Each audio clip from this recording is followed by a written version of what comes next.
I'm joined now by head coach Rob Heavner of the men's golf team. Coach, picking up a victory in the season opener, first Greensboro College win since 2022. How does that feel? It feels fantastic. We had a strong showing as a team, individually with FIFA, what we call him. He's our number one player, All American, and he just played fantastic. He's our captain of our team, great leader, does a great job on and off the course. I'm just as proud of him on the course.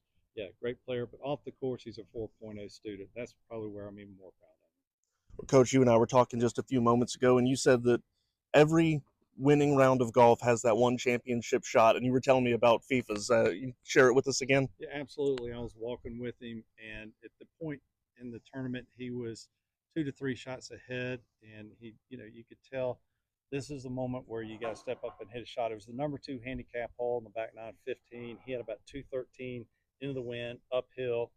Ask him, hey, let's play conservative, smart shot here. Hits a 5 iron to about 25 feet. It was just the most beautiful shot I've ever seen. That's when, as a player, as a competitor, you're asked to hit a championship shot. I felt like that shot was a turning point. We're walking up to the green. I said, hey, FIFA, let's get a good 2 putt. Let's get out of here. And he makes the putt. So he makes birdie. He looks back at me, starts laughing, and I'm like, you dog. But great player. Champions have to hit championship shots, and he absolutely executed to perfection. Tell me a little bit about the difference between Saturday to Sunday. Obviously, he goes out and shoots a 65 in the second round on Saturday. Sunday's round shoots 1 under par, but it kind of seemed like it was more about managing that lead, especially when some of the other players started falling off. Sure. It's even kind of more funny than that from Saturday's first round. He shot 2 over. He was playing with Transylvania was the host school, and we played with another school. Player from the other school said, hey, I thought you were 25 in the country, a D3 golfer. He shot 2 over. What's going on? And kind of was poking on him a little bit. And then FIFA, shoot 7 under second round. So I would say don't ever poke the bear. FIFA's that good.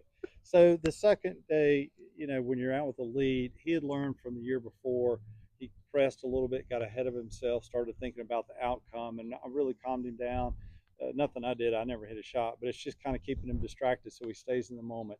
We talked a lot about, one shot at a time, be present, a lot of those cliches, but our team is really focused on process.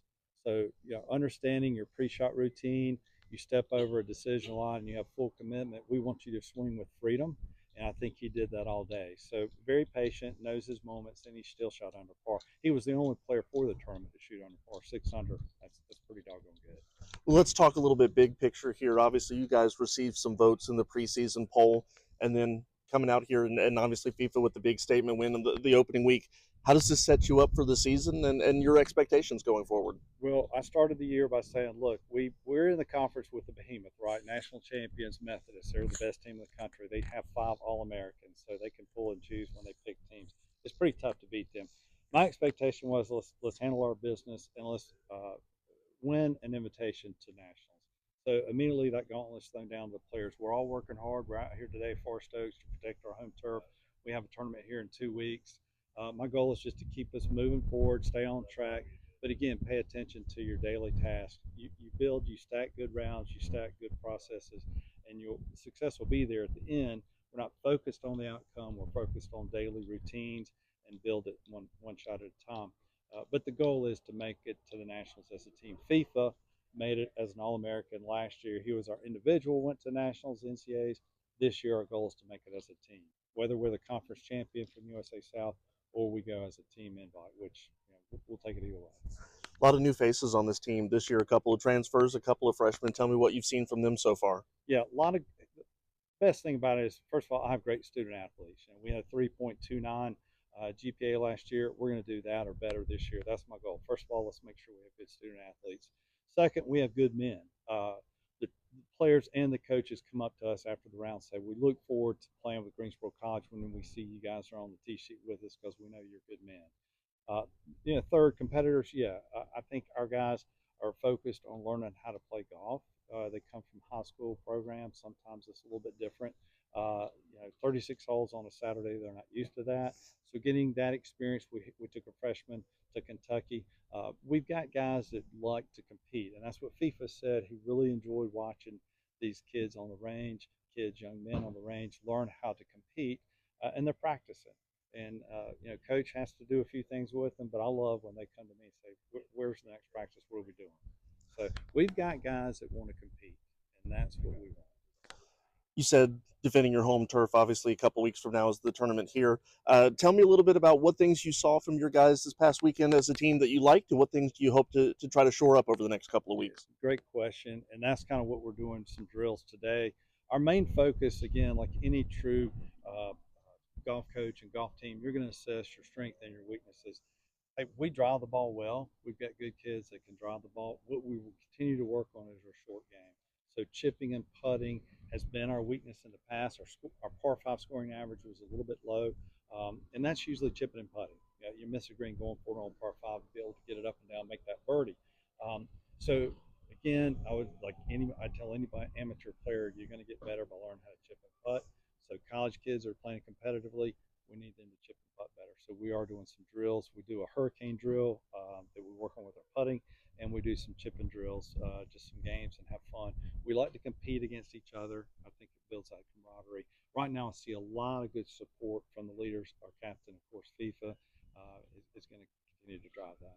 Two more questions here for you, Coach. First off, obviously each individual golfer is different. They all have their strengths and weaknesses. Do you look at some of the courses and say, this one plays into our hands a little bit, we may struggle a little bit here? How do you look at your schedule? Yeah, absolutely. It's a fantastic question. So just so everyone knows, we typically travel to tournaments with five.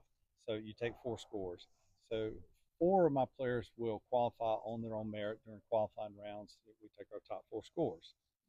You're merit based. No questions. They're pretty objective, right? The subjective part is taking that fifth player as a coach's pick.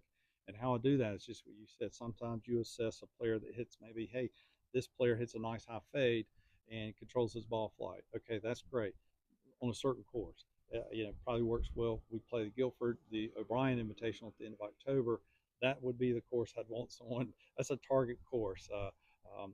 Maybe someone who hits a big hard draw there and hits it a long ways. That isn't that advantageous at that kind of course. So maybe there's another course. We play a course down in Georgia called West Pines. It's a little more open. That may be that type of player. So absolutely, when it comes to the coach's pick, I don't just look at their score. I look at the style of play for that player that fits the course, because that is a huge, huge deal. My fifth player in Kentucky, we had a scoring round from him, and he shot one over the second round, and that's to get production out of your fifth player. Your coach's pick is huge. I'd love for him to be in the mix every round, but ideally, you're just hoping to get really that one good round out of him. He shot one over. You couldn't ask for anything better than that. Last question here for you, Coach, and we'll have another one of these conversations in the spring. Golf is one of those unique sports where you play in the fall, you get a break, and then break. I know you guys are working, but schedule takes a little break, and then you guys pick it back up again in the spring. Do you kind of have some benchmarks for the fall semester and say, hey, we expect to be at this point by the end of the fall, or what kind of goals do you set for the first half of the season, if you will? Good question. The goals I put on them are more small and obtainable. I don't want to put some big random goal. Hey, I need your scoring average to be 71 or 73. Each player, I have little goals. So at the end of each week, I provided them with a journal, and I said, hey, at the end of the week, we're going to meet, coach one-on-one. We're going to have talk about three things you did well on the golf course, the three things you need to improve, and we look at, how can we help you with drills, tasks, and some of that sometimes is mental preparation. And then we ask them to provide me one thing they're working on off the golf course. I'll tell you, for what I've learned working with young men, if they're broken off the golf course, it's very difficult to fix them on the golf course to have them play successful golf. So my focus is on them off the golf course just as much as it is on the golf course. So a lot of our goals are just talking about how are you doing in life in general. How's the family? How's classes going? How is a personal relationship going? Those kind of things are more important to me than shooting a 71. But ideally, we will provide them with certain benchmarks, and a lot of that is, again, just really individual. From a team perspective, I don't have anything that I set in stone other than we will make nationals, and that's our goal. Coach, thank you so much, and obviously things are off to a good start, and we wish you best of luck the rest of the way. Absolutely. Thank you. Coach Rob Heavner, the head coach of the first Greensboro individual winner since 2022, and now we'll talk to the man of the hour himself.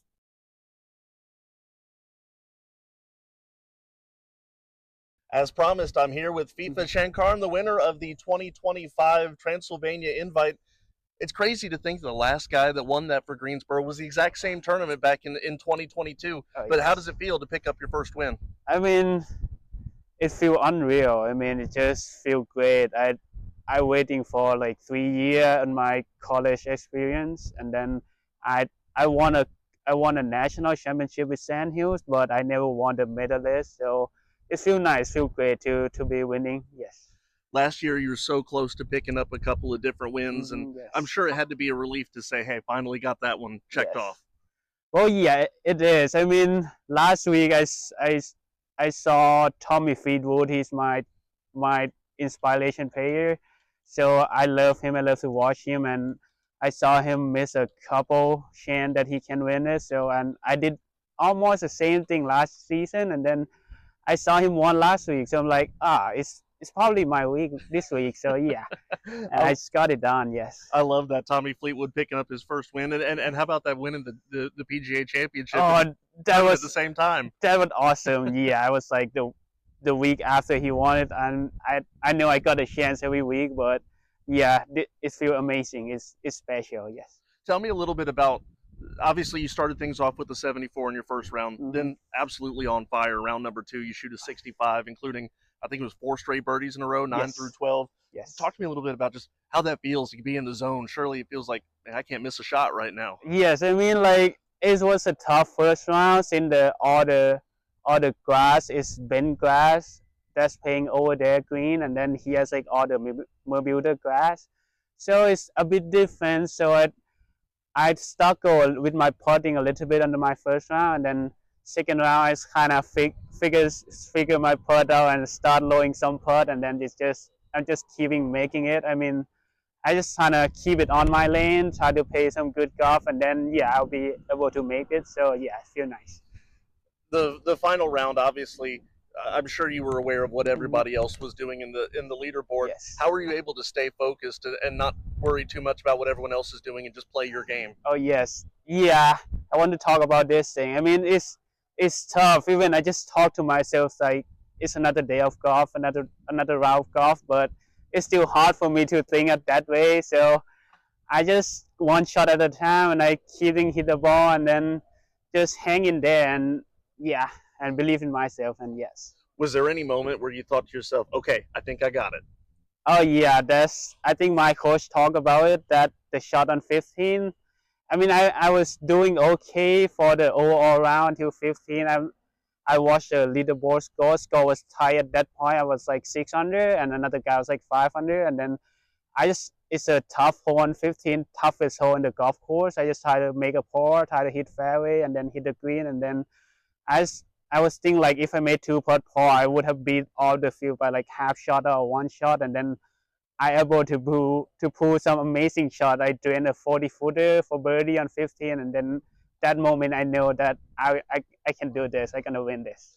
FIFA, 2 more questions for you. Yes. First off, 36 holes is tough for anybody to do in one day, and you guys had to do it on Saturday. Talk a little bit about some of the adjustments you made from your first round to your second round. Oh yeah, so some adjustments. So first I was struggling with my putt a little bit, so I kind of figured out how the screen speed, how the court is playing, and then I just try to do the same thing every single round of golf, and then try to improve some of just a little point that I missed, some that I left some out there in my first round, and I will able to fix it on the second round. So yeah.